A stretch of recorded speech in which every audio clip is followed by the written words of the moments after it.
म धेरै माया गर्थेँ उसलाई, ऊ बिना म बाँच्नै नसक्ने मान्छे हो सर। तर उसले मलाई लास्टमा यस्तो धोका दियो, तर म बस्दैन सर।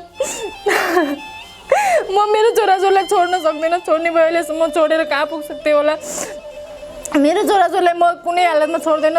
म मेरो छोराछोरीलाई पालेर म यही घरमा बस्ने हो, म कहीँ पनि जाँदैन। बस अरू मलाई जे गर्नु छ म उसँग त म कुनै त्यो केटीसँग त म कुनै हालतमा बस्दैन। मेरो छोराले यस्तो गरे सर, म पनि भाइको बाबासँग फोन गर्ने हो भनेर म कति मेरो मन कति रुन्छ सर। मैले के गल्ती गरेको थिएँ र गल्ती थियो भने भन्नुपर्छ नि, मान्छेबाट त हुन्छ नि गल्ती सर। गल्ती थियो भने तँले यस्तो गल्ती गरिस्, त्यही भएर मलाई म त्यस्तो नगर भन्न सक्नु पऱ्यो नि सर। किन त्यस्तो किन गर्नुभयो, मेरो के गल्ती थियो, के गल्ती देखाउनुहोस्। तपाईँलाई म केही पनि गर्दैन। अझ पनि मैले केस हालेको केस पनि फिर्ता लग्छु। तपाईँले मेरो गल्ती मात्र देखाउनुहोस्, बस अरू म केही भन्न चाहन्न। खानालाई घरमा चामल समेत नभएर मेरो छोराछोरी 2 दिनसम्म भोकै भएर अहिले पल्लो घरको आन्टीसँग एक कट्टा चामल मागेर मैले अहिले मेरो छोराछोरीलाई खुवाइराखेको छु। बरु छोड्ने भए पनि केही छैन, आउनुहोस्, घर आउनुहोस्, अनि जे गर्नु छ गरेर जाने, त्यति भन्न चाहन्छु सर। अरू म केही चाहन्न। मेरो छोराछोरीलाई दुःख दिनु भएन सर, मलाई दुःख दिनुहोस्, मलाई केही फरक पर्दैन। मेरो श्रीमानसँग लागेको केटी यही हो, यसले नै मेरो जिन्दगी बर्बाद गर्यो। मेरो मात्र होइन, मेरो छोराछोरीको जिन्दगी पनि बर्बाद गरेको छ। अनि मेरो श्रीमान यो हो। तपाईको श्रीमानको नाम भनिदिनुहोस् न, के हो? मेरो श्रीमानको नाम लालबहादुर कुँवर हो। उहाँको श्रीमान लालबहादुर जङ कुँवर, यदि तपाईँले कतै देख्नु भएको छ भनेपछि हामीलाई कन्ट्याक्ट गरिदिनु होला भन्न चाहन्छु। यदि तपाईँ लालबहादुर जङ कुँवर यदि हामीलाई हेरिराख्नु भएको छ भने तपाईँ हामीले सम्पर्कमा आउनु होला भन्न चाहन्छु। दर्शकबिन नमस्कार, यतिखेर हामी छौँ लम्कीचुवा नगरपालिका वडा नम्बर 6 गुलराउँमा छौँ। आज एकजना महिला न्यायको लागि हामीलाई एउटा भिडियो बनाइदिनुहोस् भनिसकेपछि आज हामी गुलराउँमा आएका छौँ। खासमा के पीडा रहेछ उहाँको, यो भिडियो पुरा हेरिसकेपछि तपाईँको मनमा लागेको प्रतिक्रियाहरू कमेन्ट बक्समा छोड्नु होला। स्वागत छ तपाईँलाई। धन्यवाद। हजुरको शुभ नाम? मेरो नाम नितु खड्का कुँवर, लम्कीचुवा गुलरा 6 कैलाली। खासमा के समस्या हजुरको भनिदिनुहोस् न। समस्या मेरो श्रीमानले केटी लगेर फरार छ, अहिलेसम्म कुनै सम्पर्क विहीन छन्। त्यही भएर मेरो छोराछोरीलाई पढ्न लेख्नको समस्या साह्रै आपद भयो हामीहरूलाई। त्यही भएर अब यो मिडिया पहिला देखेको थिएँ मैले, अब धेरैहरूको न्याय अन्याय छुट्याउनु भएको थियो। त्यही भएर म पनि यहाँसम्म चाहिँ आएँ। तपाईँले भन्न खोजेको तपाईँको श्रीमान फरार, केटी लगेर? हजुर, फरार।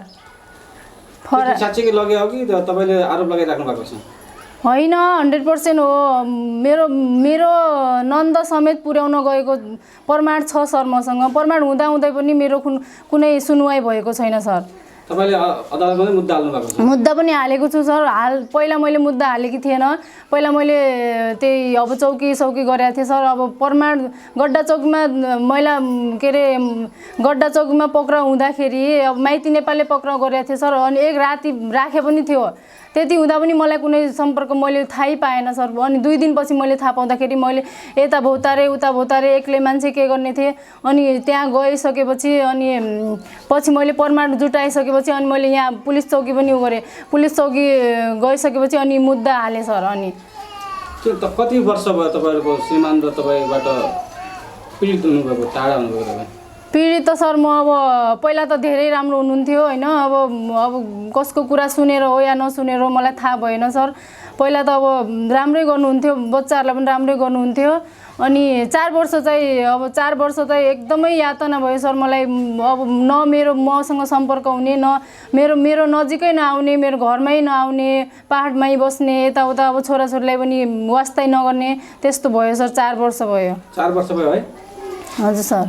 4 वर्ष भयो भनेपछि अब जस्तो कि अनि छ नि फोटो होला नि तपाईँको श्रीमानको फोटो देखाइदिनुहोस् न। मेरो श्रीमानसँग लागेको केटी यही हो, यसले नै मेरो जिन्दगी बर्बाद गर्यो। मेरो मात्र होइन, मेरो छोराछोरीको जिन्दगी पनि बर्बाद गरेको छ।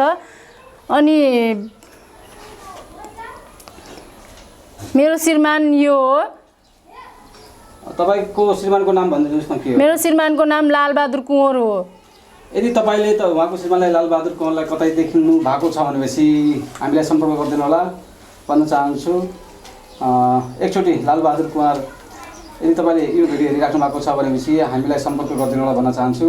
तपाईँ जहाँ भए पनि हामीलाई एकचोटि कन्ट्याक्ट गरिदिनु होला भन्न चाहन्छु। तपाईँहरूको बिचमा त्यस्तो के थियो पहिला, अब बिहा कसरी गर्नुभएको थियो? हाम्रो त्यस्तो अब लभ म्यारेज नै थियो होइन। पहिला धेरै माया गर्नुहुन्थ्यो, लभ म्यारेज नै थियो। मेरो छोराछोरी सबैलाई माया गर्नुहुन्थ्यो। अब बिहा गर्दाखेरि त लभ म्यारेज हो, लभ म्यारेज भागेर गयौँ न माइतीलाई थाहा थियो न कसैलाई। तर उसको म ऊभन्दा जेठी थिएँ, त्यही भएर मलाई अहिले यस्तो यातना दिइराखेको छन्। अब पहिला अब आमा बाउलाई मैले उसलाई भन्दाखेरि म हजुरभन्दा जेठो हो, मेरो पछाडि नलाग्नुहोस् भन्दाखेरि पनि उहाँले मान्नु भएन, किनकि मसँग अलिअलि पैसा थियो, मसँग नोकरी थियो, अनि त्यही भएर मेरो पछि लाग्नुभयो के। अहिले आएर लास्टमा जेठी यस्ती उस्ती भनेर मलाई छोड्ने प्रयास गर्दै हुनुहुन्छ के।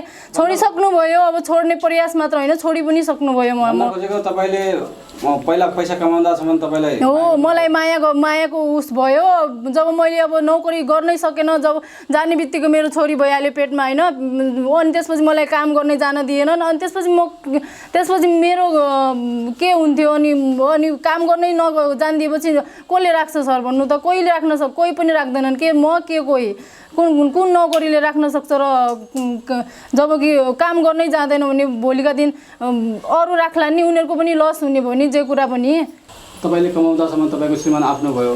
हजुर सर, एकदम। तपाईँले जुन भन्नुभएको छ, आरोप लगाइराख्नु भएको छ, श्रीमानले अर्को केटी लगेर फरार भनेर आरोप लगाइराख्नु भएको छ, तपाईँलाई यो लग्यो भन्ने त्यो छ नि शङ्का कसरी आयो त? शङ्का भन्दाखेरि सर अब उतै गाउँबाटै थाहा पाएको मैले। म यहाँ थिएँ, अनि जब यहाँ मलाई अब आमा छोरा मिलेर कुट्या थियो सर। कुटिसकेपछि अनि म राति कहाँ जाउँ भनेर रुइराखेको थिएँ। म माइत जान्छु भनेर 8 बजे राति म छोराछोरीलाई बोकेर त्यहाँ गुलरा चोकमा जाँदाखेरि मलाई कोही मान्छेले मलाई सहयोग गरेर पुलिस चौकीसम्म जान मद्दत गर्नुभयो। उहाँलाई धेरै धेरै धन्यवाद छ। अनि त्यसपछि सर उहाँ पुलिस यहाँ आएर त्यसपछि उहाँ दुइटाले लगेर उता अब एक दिन राख्नुभयो मेरो श्रीमानलाई होइन। राखिसकेपछि अनि उहाँ अब कुरा मिलिसके, कसरी मिल्यो के मिल्यो मलाई थाहा भएन सर। मैले भनेको थिएँ म छोराछोरीलाई पाल्ने, म कहीँ जाँदैन अनि भनेर भनेको थिएँ सर। अनि उता मिलाइसकेको छ। अनि त्यसपछि ल ठिकै छ त, मेरो लागि नभए पनि मेरो छोराछोरीको लागि भए पनि म पनि मिल्छु भनेर दुइटाको मिलोमत पनि भएको थियो सर। त्यहाँ तपाईँहरू पहिला मुद्दा हाल्नुभयो, पछि मिल्नुभयो? मुद्दा होइन सर, पहिला अब मलाई मार्छु भनेर राति उस गर्दाखेरि अनि म चौकी चाहिँ गएको थिएँ सर। गइसकेपछि उहाँ चाहिँ मिलमत गराएको थियो अनि मिलेको थियो हामीहरू।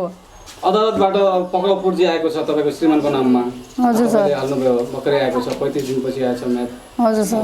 जबसम्म नेपालमा आएपछि त्यो हुने काम। हजुर सर। अरू के भन्न चाहनुहुन्छ? अरू के भन्न चाहने, अब मेरो छोराछोरी हामी खाना लाउनबाट धेरै वञ्चित भइसक्यौँ। खानालाई घरमा चामल समेत नभएर मेरो छोराछोरी 2 दिनसम्म भोकै भएर अहिले पल्लो घरको आन्टीसँग एक कट्टा चामल मागेर मैले अहिले मेरो छोराछोरीलाई खुवाइराखेको छु। बरु छोड्ने भए पनि केही छैन, आउनुहोस् अनि जे गर्नु छ गरेर जाने, त्यति भन्न चाहन्छु सर। अरू म केही चाहन्न। मेरो छोराछोरीलाई दुःख दिनु भएन सर, मलाई दुःख दिनुहोस्, मलाई केही फरक पर्दैन। अहिले यो घरमा को बसिराख्नु भएको छ? कोही छैन सर। ऊ हेर्नुहोस्, यो कोठा पनि मैले आफै फुटाएर गरेँ, आफै फुटाउँ सर, बस्नै दिएनन् मलाई यो घरमा। अनि 2 कोठामा ताला लगाएर गएको छन्, सबै उ गरेर। यहाँ मसँग सर खानालाई ग्यास पनि थिएन सर। अहिले अरूले किनिदिँदाखेरि मैले ग्यास पनि युज गरिराखेकी छु। अहिले खानाको लागि बस्नको लागि कस्तो छ तपाईँ? मलाई आजदेखि सर चामल पनि छैन मेरो घरमा। तपाईँसँग चामल पनि छैन भन्नुभयो? उहाँको श्रीमान लालबहादुर जङ कुँवर यदि तपाईँले कतै देख्नु भएको छ भनेपछि हामीलाई कन्ट्याक्ट गरिदिनु होला भन्न चाहन्छु। यदि तपाईँ लालबहादुर जङ कुँवर यदि हामीलाई हेरिराख्नु भएको छ भने तपाईँ हामीले सम्पर्कमा आउनु होला भन्न चाहन्छु। जस्तो कि तपाईँको छोराछोरी कति छन् अहिले?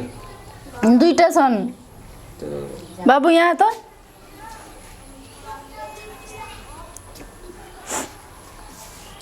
यी 2टा हुन् मेरा छोराछोरी। तपाईँका 2टा छोराछोरी है? हजुर सर। अनि बाबाको माया कति लाग्छ? लाग्दैन? बाबा कहाँ जानु भएको छ थाहा छ कि नै? अब नाम के बाबु? अखिल अखिल। नानीको नाम? Angela Angela. अनि अहिले घरमा कतिको समस्या छ तिमी बुझ्छौ नि? कतिमा पढ्छौ अहिले? युकेजीमा पढ्छौ? बाबा कहाँ जानुभएको छ? कति भयो नआएको? थाहा छैन? बाबाले माया गर्छन् कि नै? गर्छन्? कति माया गर्छन्? है थाहा छैन। मम्मीलाई? गर्दैनन्? मम्मीको माया लाग्छ कि नै? लाग्छ? पहिला त धेरै थियो नि सर टर्चर, माइतीबाट दाइजो आएन, अनि केही काम गर्दिन, अनि बसी बसी खान्छ, दुनियाँसँग त्यस्तै कुरा गर्ने। अनि एउटै छोरो भयो, अपरेसन गरेर भयो त्यो पनि। अनि उनलाई 3-4वटा छोरा चाहिएको थियो, उहाँको पनि त 5वटा छोरी थियो, एउटै छोरो किन पाउनुभयो? त्यो पनि त हो नि सर। अपरेसन गरेर 2टा बच्चा जन्मायो अरे, अर्को नाति चाहिएको थियो अरे। भन्नुपर्छ नि सर मलाई। म के चाइल्ड बेयरिङ मेसिन थोडी न हो सर। ए भन्न खोजेको 4वटा बच्चा चाहियो, छोरा चाहियो अरे सर। मसँग एउटै छोरो थियो, म त्यही पनि अपरेसन गरेर सर। अपरेसन 2टा अपरेसन गरेर म केही गर्न सक्दैन सर। के मजबुरीमा म अलिअलि छोराछोरीलाई पाल्नु त पर्यो, अलिअलि काम गर्छु सर। तपाईको श्रीमान पेशाले के?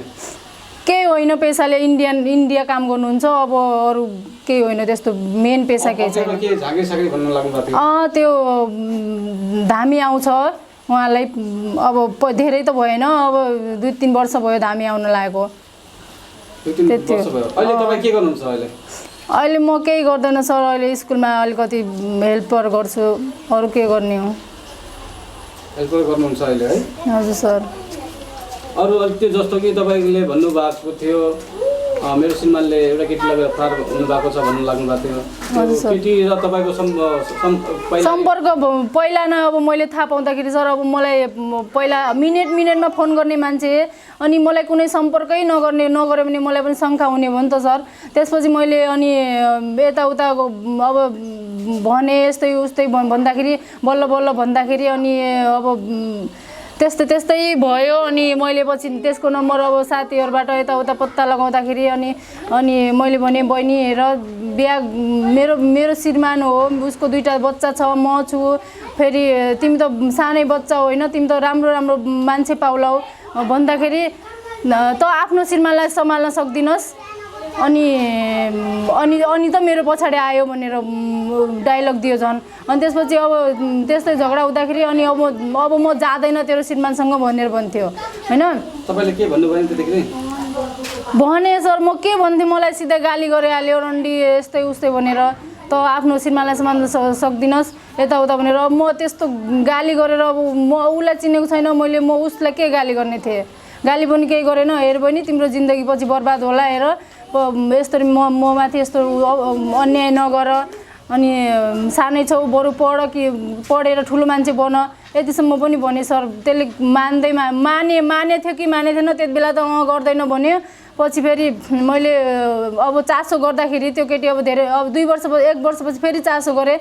त्यसपछि मेरो श्रीमानले के भन्नुभयो कि उसको बिहा भइहाल्यो, अनि अछाममा कुन ठाउँ बिहा भइहाल्यो, बच्चा पनि भइहाल्यो उसको भनेर भन्नुभयो। त्यसपछि म के गर्थेँ सर, अनि मैले केही गरेन। वास्तै ससुराबाट के टर्चर आयो भन्नु लाग्नु भएको थियो? ससुराबाट नन्दबाट त्यस्तो के? ससुराबाट टर्चर त केही आएन सर। अब नन्दहरूबाट त त्यस्तै हो, नन्द आमाजु अनि के अरे सासु सबैले मलाई हेप्नसम्म हेपेका हुन् सर। हेप्न त ससुरालाई त त्यस्तो भन्न मिलेन, किनकि उहाँले अहिलेसम्म बोल्नु त भएको छैन। बोल्नु त अब तर पैसा दिन्छु मेरो नाति नतनाको लागि 5,000 भाडु हर महिना पठाउँछु भन्नुभएको थियो, तर त्यो पनि गर्नु भएन। किन गर्नु भएन? अब उहाँ डर मान्नुहुन्छ आफ्नो बुढीको, त्यही हो। अब धेरै डर मान्नुहुन्छ उहाँ। अब मर्द भन्ने कि नामर्द भन्ने थाहा भएन सर। कस्तो के भन्ने अब म त बुझ्नै सक्दैन। उहाँले त बुझ्नुपर्ने हो छोराछोरीको बच्चाहरू, मेरो लागि नसोचे पनि बच्चाहरूको लागि त सोचिदिनु पर्ने हो नि सर। उहाँले यो मेसेज श्रीमानलाई दिनुभयो तपाईँले? अब श्रीमानलाई मेसेज दिनुहोस् एउटा, के भन्न चाहनुहुन्छ अन्तिममा? के भन्न म उहाँलाई के भन्न चाहन्छु भने आफ्नो छोराछोरीलाई सम्हाल्ने हो कि होइन, सम्हाल्ने हो भनेपछि उनीहरूको केयर गर्नु पर्यो, सबै कुरा गर्नु पर्यो। उनीहरूलाई पनि खान चाहिन्छ, लाउन चाहिन्छ, उनीहरूलाई पनि अस्ति सर मेरो अङ्कलले आफ्नो छोरालाई फोन गर्दाखेरि मेरो छोराले यस्तो गरे सर, म पनि भाइको बाबासँग फोन गर्ने हो भनेर। म कति मेरो मन कति रुन्छ सर, मैले के गल्ती गरेँ? तेरो गल्ती थियो भने भन्नुपर्छ नि, मान्छेबाट त हुन्छ नि गल्ती सर। गल्ती थियो भने तैँले यस्तो गल्ती गरिस्, त्यही भएर मलाई म त्यस्तो नगर भन्न सक्नु पऱ्यो नि सर। किन त्यस्तो किन गर्नुभयो? मेरो के गल्ती थियो? के गल्ती देखाउनुहोस् तपाईँलाई म केही पनि गर्दैन। अझ पनि मैले केस हालेको केस पनि फिर्ता लाग्छु। तपाईँले मेरो गल्ती मात्र देखाउनुहोस् बस, अरू म केही भन्न चाहन्न सर। जस्तो कि तपाईँले भन्नुभएको छ भर्खरै अर्को कान्छी लगेर गयो भन्नुभएको छ, तपाईँलाई पनि म राख्छु भनेपछि त म बस्दैन सर। कि त ऊ बस्छ कि म बस्छु। म दुईटामा बस्दैन सर, किनकि म सक्दैन सर। म धेरै माया गर्थेँ उसलाई, ऊ बिना म बाँच्नै नसक्ने मान्छे हो सर। तर उसले मलाई लास्टमा यस्तो धोका दियो, तर म बस्दैन सर। म मेरो छोराछोरीलाई छोड्न सक्दैन। छोड्ने भयो अहिलेसम्म छोडेर कहाँ पुग्छ त्यो होला। मेरो छोराछोरीलाई म कुनै हालतमा छोड्दैन। मेरो छोराछोरीलाई पालेर म यही घरमा बस्ने हो, म कहीँ पनि जाँदैन बस। अरू मलाई जे गर्नु छ म उसँग त म कुनै त्यो केटीसँग त म कुनै हालतमा बस्दैन। यो मलाई जसले जे भन्यो भने मलाई फरकै पर्दैन, म बस्दैन कि ऊ कि म। त्यो केटीको अर्को कुरा सर, त्यो केटीको बाउ आमा दिदी बहिनी सबलाई थाहा थियो सर। थाहा भएर पनि उहाँहरूले बिहा गरेर पठाएको, हाम्रो ज्वाइँ हो, टिकाटालो गरेर पठाएको भने उहाँको बुवाले भन्नुभएको छ। त्यो पनि प्रमाण छ सर। त्यो गड्डा चौकीमा पक्राउ हुँदाखेरि कृष्णबहादुर खड्का दिपायल तिखा बस्ने त्यो पार्वती खड्काको बुवा हुनुहुन्छ। उहाँले भन्नुभएको छ कि के अरे मेरो ज्वाइँ हुनु अरे, अनि बिहा हामीले टिकाटालो गरेर पठाएको भनेर भन्नुभएको छ अरे। कहिले टिका लगाउनु भयो र कसरी बिहा गर्नुभयो, के नाताले बिहा गर्नुभयो, कसरी के त्यो सबै प्रमाण गर्नु पर्यो उहाँले। अब होइन ज्वाइँ परिसकेपछि त भन्नु पर्यो नि सर। मैले यो दिन माग्न आउँ, यो दिन मैले टिका लगाऊँ, यो दिन बिहा गरेको भनिदिनु पर्यो। कुनै प्रमाण छ कि नै? जस्तो कि अब तपाईँले त भन्नुभयो आरोप लगाइराख्नु भएको छ। हजुर सर, छ सर, मसँग प्रमाण छ। जस्तो कि भोलिको दिन साइबर क्राइम पनि लाग्छ यदि त? होइन सर, होइन, 100% हो, प्रमाण छ नि सर। यहाँ सबै त्यहाँ गयो भने उहाँको नम्बर पनि छ महिला सेलको मसँग सर, उहाँ सबै भन्न सक्नुहुन्छ। दर्शकबिन, आज हामीसँग हुनुहुन्थ्यो नितु खड्का कुँवर। तपाईँहरूको माझ उहाँले भनिसक्नु भएको छ, उहाँ एकदम पीडित हुनुहुन्छ र उहाँको श्रीमान एउटा केटी लगेर फरार हुनुभएको छ, लालबहादुर जङ कुँवर। यदि तपाईँले यो भिडियो हेरिराख्नु भएको छ भनेपछि एकपटक आफ्नो श्रीमतीलाई कल गर्नु होला भन्न चाहन्छु। यदि तपाईँले आफ्नो श्रीमतीलाई कल नगरे पनि हामीलाई कल गर्नुहोला। चाँडोभन्दा चाँडो तपाईँ हामीसँग सम्पर्कमा आइदिनु होला भन्न चाहन्छु। यदि यो भिडियो हेरेर कसैले देख्नु भएको छ भने, कुनै ठाउँबाट देख्नु भएको छ भनेपछि हामीलाई खबर गर्नुहोला भन्न चाहन्छु। हामी छुट्टिन्छौँ है। हस् सर।